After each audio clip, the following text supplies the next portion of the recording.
तो भारतीय बाजार जो कि दायरे के अंदर ही कामकाज कर रहा है, लेकिन ब्रॉडर मार्केट्स के अंदर जो स्थिति है वो थोड़ी सी सुधरते हुए दिखाई पड़ रही है और थोड़ा इंप्रूवमेंट जो एडवांस डिक्लाइन है उसमें एडवांसेस साइड पर देखने को मिला भी है। शेर खान के जतिन गिडिया हमारे साथ मौजूद हैं बाजार पर बातचीत करने के लिए। जतिन सर नमस्कार, स्वागत है कार्यक्रम में। पहले तो मार्केट्स पे एक व्यू, क्योंकि बाजार एक दायरे में ही कामकाज कर रहा है आज सुबह से, लेकिन और निफ्टी बैंक दोनों ही, लेकिन ब्रॉडर मार्केट्स में आज एटलीस्ट स्ट्रेंथ दिखाई पड़ रही है। कैसे रीड कर रहे हो? ये एक्सपायरी आज दिन है, लेकिन वॉलेटिलिटी नदारत है और रेंज में कामकाज हो रहा है। आपकी रीडिंग क्या कह रही है? Good afternoon Sumit ji. तो हमारा जो शेर खान रिसर्च टीम का व्यू है कि कहीं ना कहीं आज के ट्रेडिंग सेशन में जो निफ्टी वीकली एक्सपायरी है वो अराउंड 25,000 के आसपास ही होनी चाहिए। हमें लगता है कि जो प्राइस स्ट्रक्चर जिस हिसाब से बना हुआ है, पिछले 4-5 दिनों का प्राइस एक्शन देखे तो एक रेंज बाउंड प्राइस एक्शन के तौर पे हमें नजर आ रहा है। हमें लगता है कि नीचे 24,800 24,850 एक स्ट्रॉन्ग सपोर्ट जोन है और ऊपर में 25,200 25,100 का एक स्ट्रॉन्ग रेजिस्टेंस जोन है। तो हमें लगता है कहीं ना कहीं ये 300-400 पॉइंट के अंदर हमें लगता है कि आने वाले 1 से 2 दिन ट्रेडिंग सेशन में हमें लगता है कि एक रेंज बाउंड कारोबार रहेगा in the case of Nifty. और आज के ट्रेडिंग सेशन में 25,000 के आसपास की एक्सपायरी हम लोग एक्सपेक्ट कर रहे हैं। स्टॉक स्पेसिफिक एक्शन जरूर जारी रह सकता है, लेकिन इंडेक्स में हमें लगता है कि रेंज बाउंड कारोबार ही होगा। तो रेंज बाउंड ही ट्रेड रहेगा। निफ्टी बैंक को लेकर क्या व्यू? क्योंकि वहां पर भी है तो दायरे में ही कामकाज, लेकिन थोड़ा सा पार्टिसिपेशन प्राइवेट बैंक्स का है। आपकी राय? देखिए ओवरऑल अगर जो मैं बैंक निफ्टी का चार्ट देखूं तो 3 दिनों से 51,000 और 51,500 के रेंज में ही ट्रेड कर रहा है। हमें लगता है कि जो इसमें एक लॉन्ग साइड की तरफ के ट्रेड की गुंजाइश जरूर बनती है, लेकिन हमें लगता है कि जब तक ये 51,400 51,450 के ऊपर सस्टेन नहीं करता है तो हमें लगता है कि जो अपमूव का है वो रिज्यूम होने का थोड़ा मुश्किल लग रहा है आने वाले 1 से 2 ट्रेडिंग सेशन में। इसके लिए हमें लगता है कि रेंज बाउंड रहेगा। 51,400 के ऊपर एक कंडीशनल बाय लिया जा सकता है।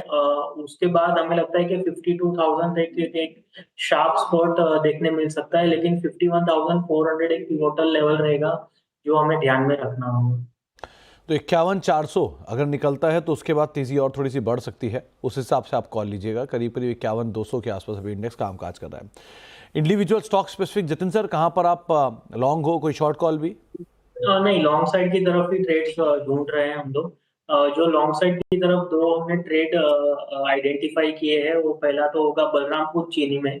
तो बलरामपुर चीनी में हमने देखा है कि एक डिक्लाइन आया है, 20 डे का सपोर्ट के आसपास आया है और आज निचले स्तरों से एक बाइंग मोमेंटम दिख रहा है सपोर्ट के आसपास से। तो बलरामपुर चीनी में लॉन्ग करने की सलाह रहेगी। स्टॉप लॉस रहेगा 555 का और टारगेट रहेंगे 608 रुपए के।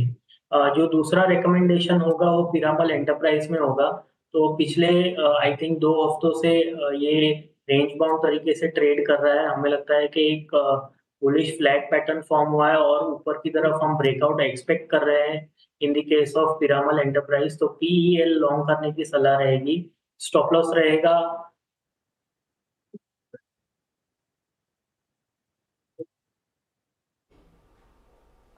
स्टॉप लॉस रहेगा 1040 का और टारगेट रहेंगे 1120 के। 1120 के टारगेट्स के लिए पिरामल एंटरप्राइजेस को आप लॉन्ग साइड पे देख सकते हैं। और साथ ही साथ जो जतिन सर मान रहे हैं कि एक अच्छे अपमूव के लिए आप यहाँ पर अच्छी तेज़ी देख सकते हैं, लेकिन 1067 1068 के आसपास ये कामकाज कर रहा है। 1100 प्लस के टारगेट्स आप पिरामल एंटरप्राइज में आते हुए देख सकते हैं। और साथ साथ बलरामपुर चीनी 600 प्लस के टारगेट्स के लिए आप इसमें भी खरीदारी करके चल सकते हैं। आगे जतिन सर से बातचीत करेंगे, लेकिन सबसे इंपॉर्टेंट पहले तो बाजार की नज़र आज ग्रैन्यूल्स पर टिकी हुई है। शेयर में करीब 12% के आसपास की गिरावट देखने को मिली। दरअसल 26 अगस्त से 6 सितंबर के बीच में यूएसएफडीए की एक जांच हुई थी और जिसमें रेगुलेटर ने गंभीर आपत्तियां भी जाहिर की हैं। ज़्यादा डिटेल के लिए हमारे साथ यतिन मौजूद भी है। तो यतिन, ग्रैन्यूल्स इंडिया आज का एक बिगेस्ट एक्सीडेंट कह लीजिए, 12-13% तक का फॉल है यहाँ पे, क्या डिटेल? तो देखिए, ग्रैन्यूल्स में जो पिछले दिनों यूएसएफडीए ने इंस्पेक्शन किया था इनके तेलंगाना यूनिट में, उनमें कुल मिला के 6 आपत्तियाँ आई थी। और जो 6 आपत्तियाँ आई हैं उसका डिटेल जो है फॉर्म 483 यूएसएफडीए की वेबसाइट पे और उनके माध्यम से अवेलेबल है। और जो 6 आपत्तियाँ हैं उनमें से एक आपत्ति ऐसी है कि जो पिछले इंस्पेक्शन का रिपीट ऑब्जर्वेशन है। तो कहीं ना कहीं कंपनी जो है अपनी पिछली भूलें भी नहीं सुधार रहा है। और सबसे बड़ा खुलासा जो हुआ है वो यूएसएफडीए के फॉर्म 483 के 21वें पन्ने पे आप अगर देखेंगे तो कंपनी ने जो अपने क्वालिटी कंट्रोल और जो डेटा रिपोर्ट्स होते हैं, जो आप ड्रग जब बनाते हैं तभी जो रिपोर्ट जनरेट होती हैं, सबसे पहले वो तो हैंड रिटन थी। बहुत सारे रिकॉर्ड्स जो है उनके पन्ने फाड़े गए और फाड़ के जो है गोनियों में भर दिए गए। बहुत सारे ट्रक्स थे, उसके अंदर भी क्यूसी रिकॉर्ड्स आपको मिलते हुए नज़र पड़े, जिसके कारण एक डेटा इंटीग्रिटी का क्वेश्चन मार्क जो है खड़ा होता है। तो कहीं ना कहीं जो ऑब्जर्वेशंस हैं वो थोड़े बहुत सीरियस इन नेचर है और शायद बाजार को लगता है कि यहाँ से फॉर्म 483 को एस्केलेट किया जा सकता है। क्या एक वार्निंग लेटर आएगा, क्या इंपोर्ट अलर्ट होगा, ये अभी कहना बहुत मुश्किल है। लेकिन क्लियरली जो आपत्तियाँ हैं उसके कारण बाजार में थोड़ी बहुत घबराहट, जिसके बाद शेयर में लगभग 10 से 12% का आप डाउनटिक देख रहे हैं। 12% की एक बड़ी बिकवाली ग्रैन्यूल्स इंडिया में आज देखने को मिल रही है। जतिन सर, क्या कहोगे आप इतनी बड़े गैप के बाद अब या इतनी बड़ी बिकवाली के बाद अब यहाँ से फर्दर डाउनसाइड की गुंजाइश खुल रही है या अभी आप वेट करोगे, इसमें क्या करा जाए? डेफिनेटली जो आज का जो प्राइस एक्शन है उसके कारण जो प्राइस जो चार्ट स्ट्रक्चर है वो बिल्कुल डिटोरिएट हो गया है। हमें लगता है कि आने वाले दिनों में ये वीकनेस और भी बढ़ सकती है नीचे। हमें लगता है कि जो सपोर्ट लेवल बन के आ रहे हैं वो अराउंड 550 के लेवल के आ रहे हैं, जहाँ पे 20 वीक का एवरेज का सपोर्ट है। हमें लगता है कि अगर जो कोई भी पुल बैक आए तो उसे सेलिंग अपॉर्चुनिटी के तौर पे ही देखना चाहिए। तो कोई भी पुल बैक तो उसे फर्दर शॉर्टिंग की अपॉर्चुनिटी के तौर पर ही देखिए। अभी के लिए स्ट्रक्चर जो है थोड़ा सा वीक होता हुआ दिखाई पड़ रहा है। नेगेटिव न्यूज़ फ्लोज भी इसको फॉलो अप कर रहे हैं। एक ब्रेक का वक्त हो गया, ब्रेक के बाद लौटेंगे। जतिन सर से तो आगे हम बातचीत जारी रखेंगे ही, साथ ही साथ एक इंपॉर्टेंट अपडेट पेट्रोलियम स्पेस को लेकर आ रहा है, उस पर बातचीत करेंगे छोटे से ब्रेक के उस पार।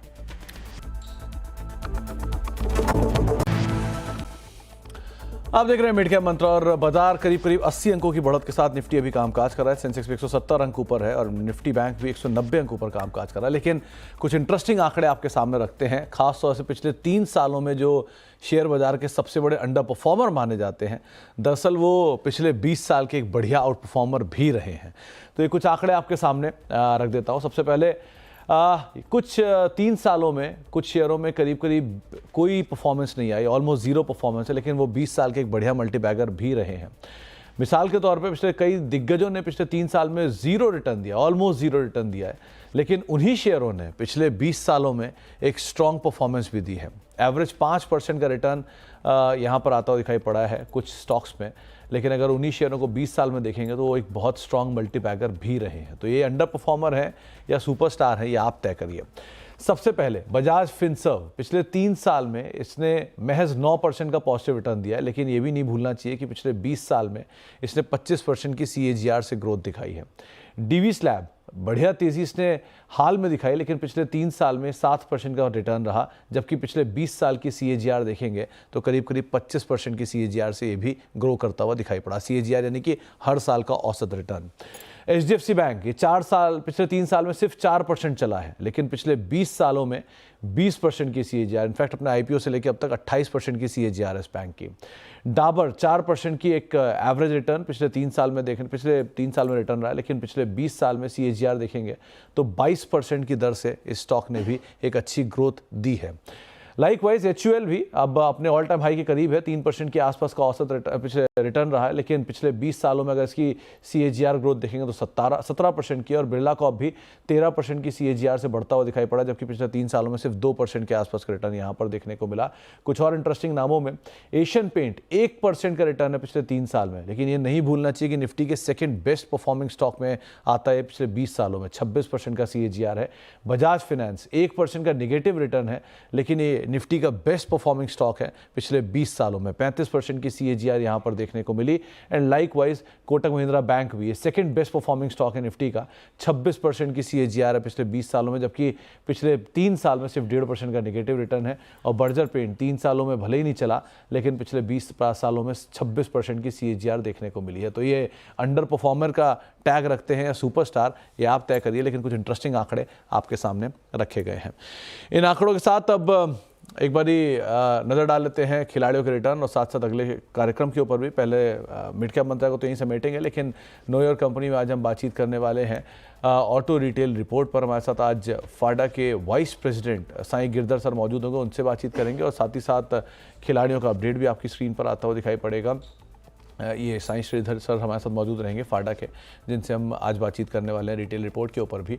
और खिलाड़ियों के लिए रिपोर्ट कार्ड के ऊपर अगर नज़र डालिए तो इस पूरे हफ्ते में एक खिलाड़ी का रिटर्न नेगेटिव रहा, वो है रूपक, लेकिन दिवांग का रिटर्न पॉजिटिव आ गया और ओम का रिटर्न करीब 100% के आसपास का पॉजिटिव देखने को मिल रहा है। ब्रेक का वक्त है, ब्रेक के उस पार नो योर कंपनी फिलहाल के लिए इतना ही। नमस्कार।